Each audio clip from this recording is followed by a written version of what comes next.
So I've just finished Legacy of Kain Ascendance, and in all honesty, it's a shit game. Not just a shit game, but huge, stinking diarrhea shit in the longtime fans' mouths. Let's go back in time for a moment here. Listen, I've been a Legacy of Kain fan ever since I first got the Dreamcast, back when I was 7 years old, around Christmas 2001. That was the time when I got games like Sonic Adventure, Bloody Roar, Jet Set Radio, and Legacy of Kain Soul Reaver. The Dreamcast version being the most superior port regarding its graphic overhaul and the 60 frames per second frame rate, as opposed to the PS1 original, which, even on limited hardware, it was still pretty fucking impressive, especially where a game like this streams areas in 1999. Soul Reaver was Crystal Dynamics' dark fantasy answer to Legend of Zelda: Ocarina of Time, which came out a year before on the Nintendo 64. Which has been PC decompiled as well as 90% of the N64's library, so you can likely download that as well as the ROMs somewhere. It had a lot of the autoface mechanics, the combat, exploration, puzzles, etc. Oh, and you have the shift mechanic where you can shift between realms that distorts the level geometry to the point of creating a passage which was blocked before. The combat was pretty cool around the time, same with the platforming, although a bit janky by today's standards, but I don't really give a shit. The combat is just like in Ocarina of Time. However, you can execute vampires by throwing them into fire, water, sunlight, or even impaling them. The game was inappropriate for me to play for a bit after seeing impaling and burning vampires, as well as the scary shit as my parents put them on top of a shelf, as well as other games like Skull Monkeys on the PS1. Mainly because I couldn't reach them. But they gave it back to me anyway, months later. Same thing whilst playing Quake 1, 2 and 3, as me, my mum and my sister played the shareware version with my dad back in the mid-90s when I was 3 or 4 years old. There was also tons of secrets to encourage exploration, like certain abilities like the sunlight glyph, which can cast a circle wave of fire amongst your foes, or power-ups and other collectibles that extend your health bar, your magic meter, etc. Which, unfortunately, Soul Reaver 2, Blood Omen 2, and Defiance didn't carry that on, as those three were inconsistent in terms of gameplay genre. Soul Reaver 2's combat felt like 1 step forward and 2 steps back, with no secrets, and just some annoying sections where you're stuck in an enemy wave around the end of the game. Blood Omen 2 also has the linear design that Soul Reaver 2 has, but with some leveling up here and there, whilst opening certain crates with the purple orbs that can extend your health and purple bar.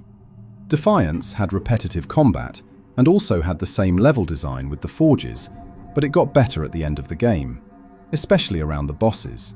It's more like DMC now, but think of DMC if it was tamer. No, not DMC2 shit. Let me explain. The combat kinda carries on from Soul Reaver 2, especially with the air jiggle combos, but it's slightly better. Apart from the fact that you cannot dismember your enemies or even cut off their heads. You can do combos that would fill up your Reaver meter, making it possible for a special attack, or even makes the Reaver stronger whilst it's maxed out. It only does slightly more damage, so it isn't your devil trigger or anything.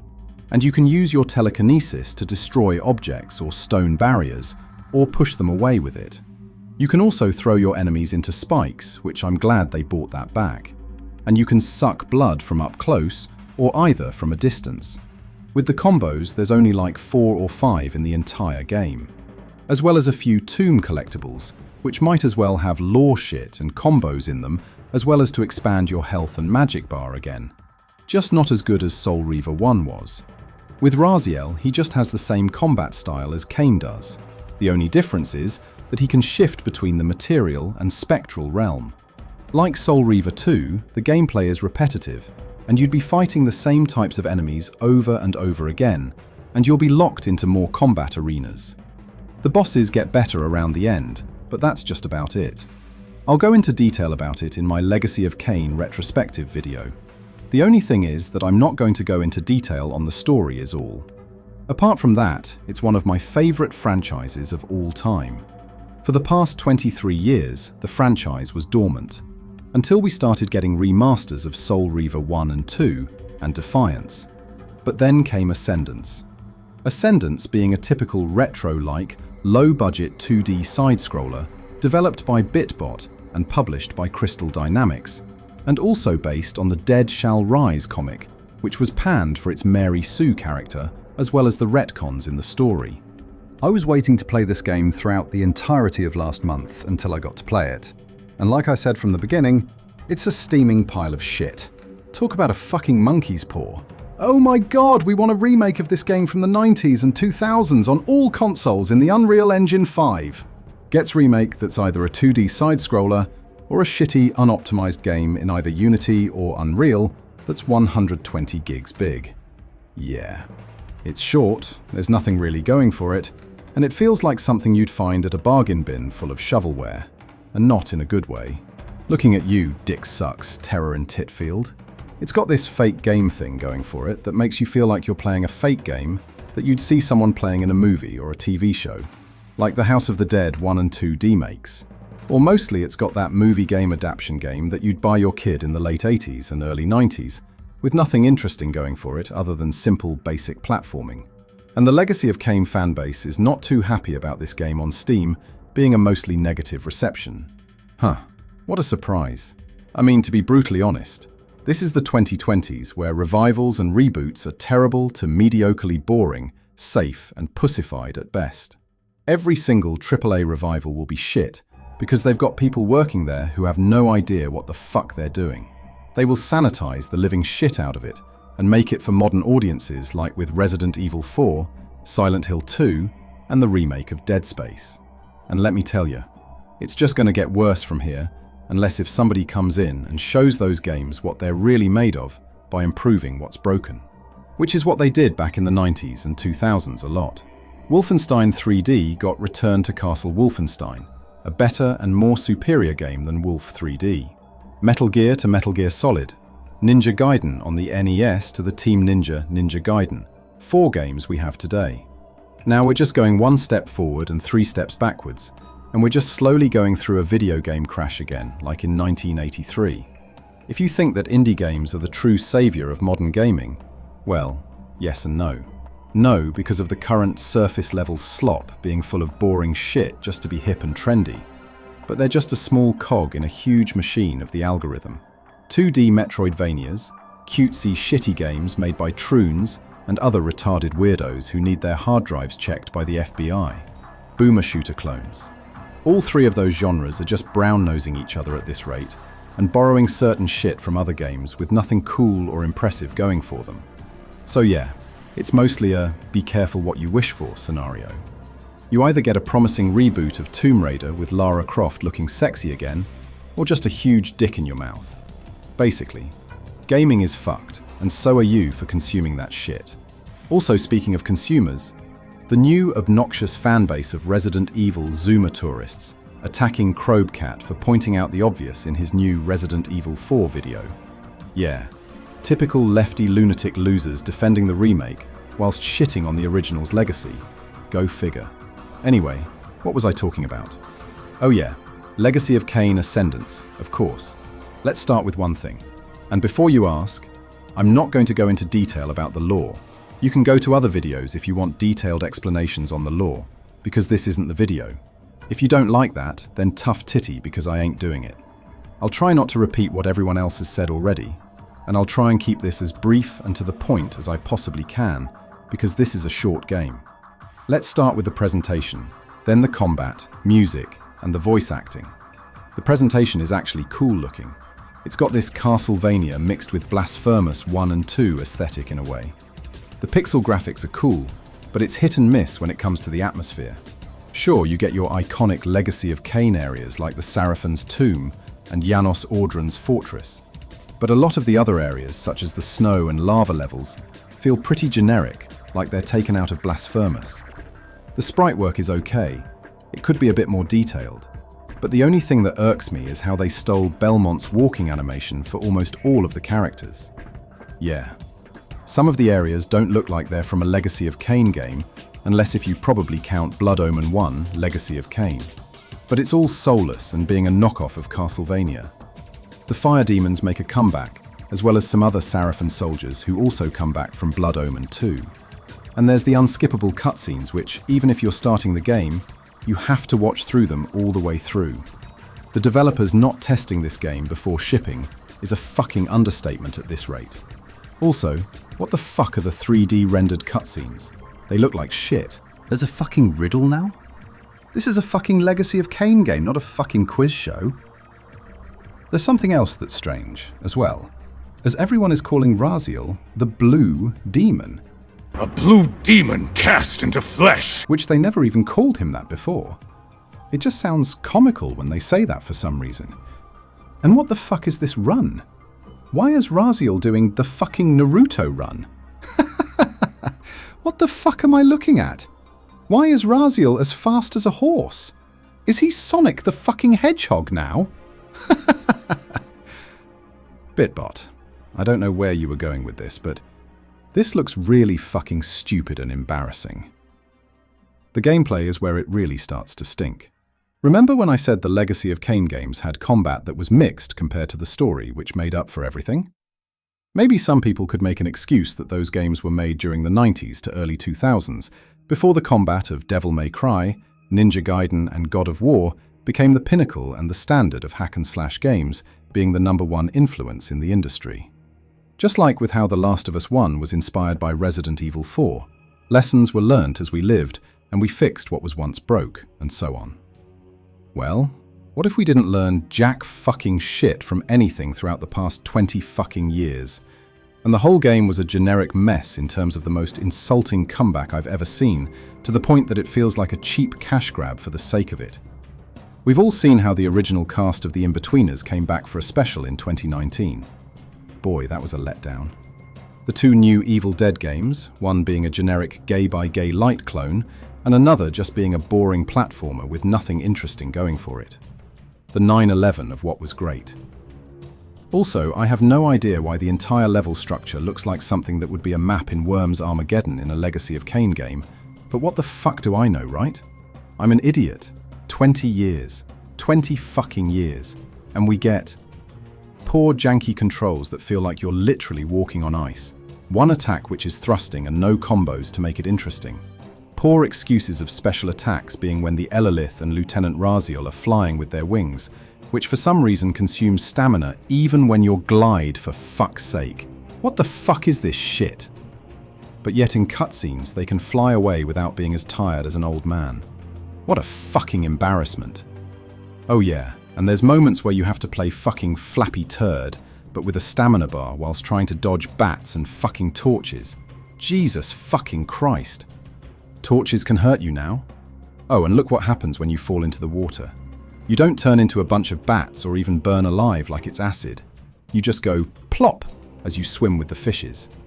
What a giant wet fart of a game. Which, might I add, both Elolith and Raziel play the exact fucking same. We're doing this again? Are you fucking serious right now? Oh, and you can parry, which does feel okay, apart from having a small parry window, as well as no real reason to do it at times, considering that you can just spam the attack button over and over again due to how autistic the AI is when it's running and jumping around whilst trying to attack you. They sometimes fall into water, pits, or even if you're fighting a boss like the lieutenants, they just walk through you without attacking, and all you can really do is just spam the attack button until they die, which really goes to show how they thought this through before shipping this through. Oh, and as an addendum, we get to play as Kain, which was kind of the coolest character to play as in my opinion. He's not without his flaws, but getting to slash enemies with the Soul Reaver in 1 or 2 hits, whilst telekinetically sucking everyone's blood, is cool.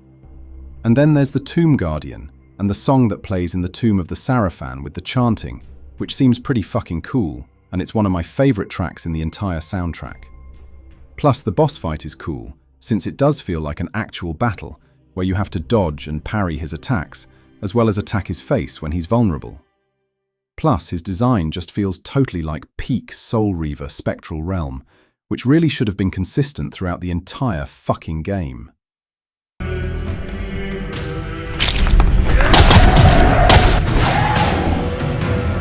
Some arcane construct left behind as a last desperate defender of the tomb.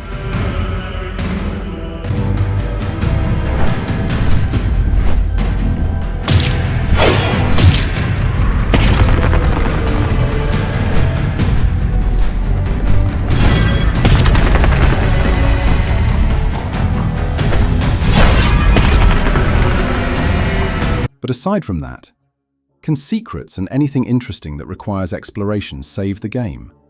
What secrets? If you can count collecting certain cards that have lore in text as secrets, then, sure, I guess even that they're in the open, so I don't think I'll count them as secrets. Plus, the health upgrades, which are rare throughout the playthrough, and don't save after dying after you collect them. So what's missing, eh? We've got no interesting secrets, no exploration, no new areas, no weapon upgrades, no puzzles, no new abilities, no different weapons.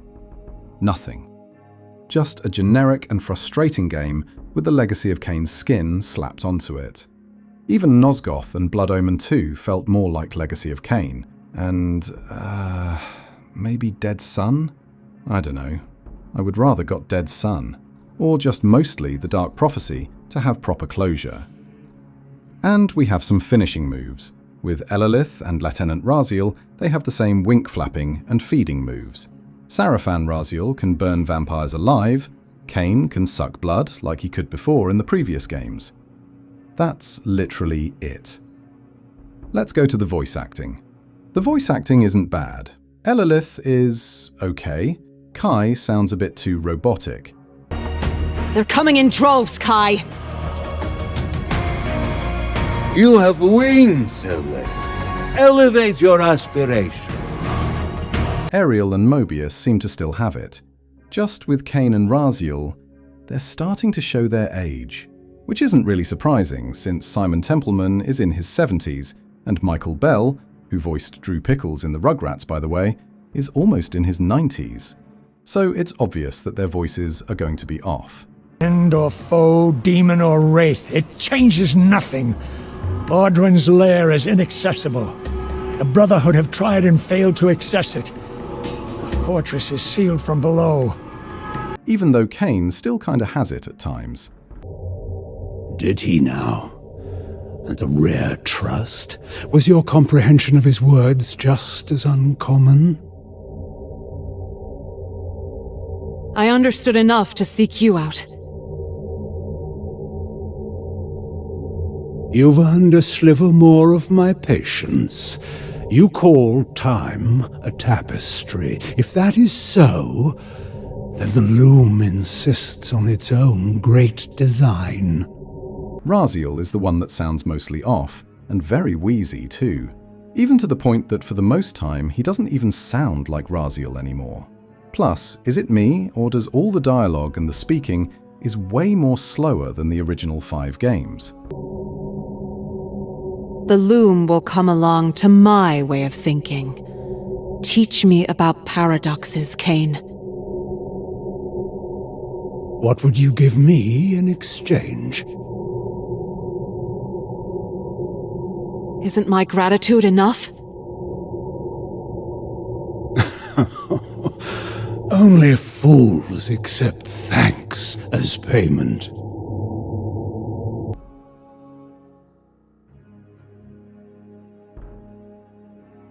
The music is done by Celldweller, which is also one of my favorite industrial metal / nu metal techno bands, like Pendulum, but better in my opinion.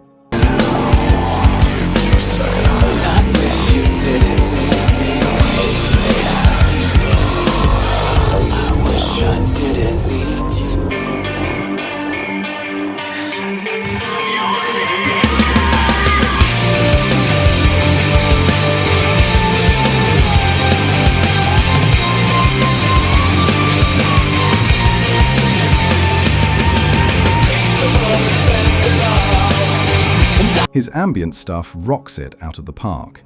But the only issue is that for the most part, it doesn't sound like it fits the atmosphere of the game.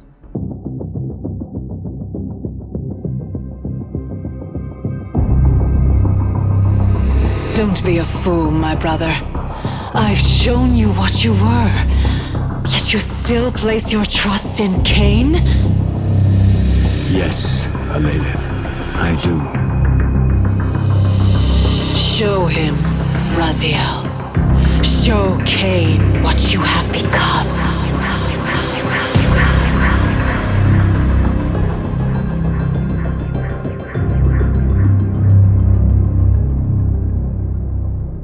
But yet again. What fucking atmosphere does this game even have at this rate?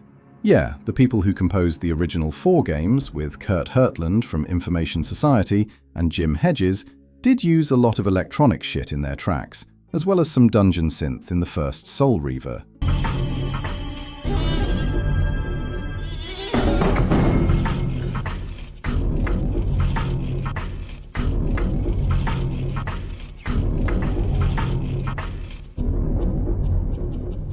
Which, if you want to create an atmosphere of anything other than the Legacy of Kain soundtrack, just look up Dungeon Synth, or even the group named Mortis.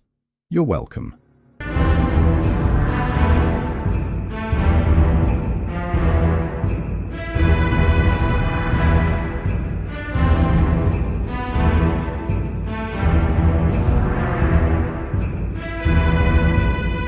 But aside from that, just like before, the only song that does fit the game in terms of Legacy of Kain is when you're fighting the Tomb Guardian at the Tomb of the Sarafan.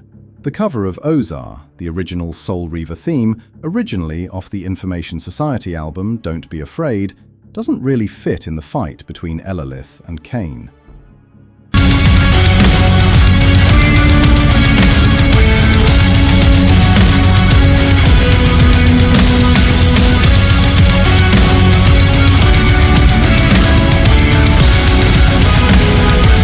Final verdict.